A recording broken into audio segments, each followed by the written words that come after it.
The United States Department of State is threatening the government of Guatemalan President Alejandro Yamatei with a harsh response unless a peaceful transition of power takes place. In the last few hours, the outgoing administration has tried new ways to interrupt the transfer of power.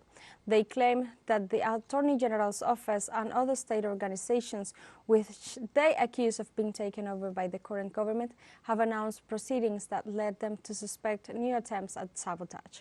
The President Alejandro Yamatei denounced before the Organization of American States the interference of foreign countries.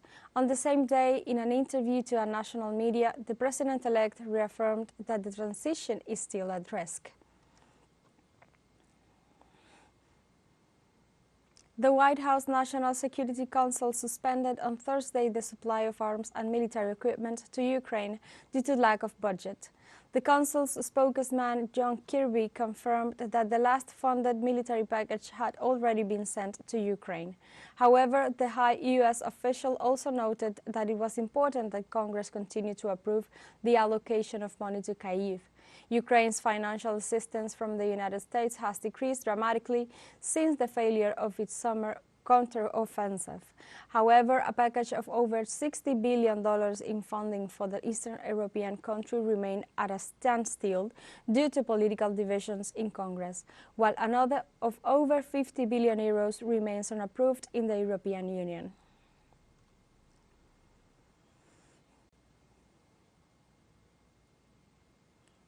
In this context, the U.S. Department of Defense reported failures in the control of arms and military equipment destined for Ukraine. The Pentagon issued a report in which it states that the armament sent to the European country has not been adequately traced by the North American officials, generating risks of theft or contraband. In addition, the agency's Inspector General estimated the potential loss at around $1 billion of the total $1,690 million in arms that had been delivered.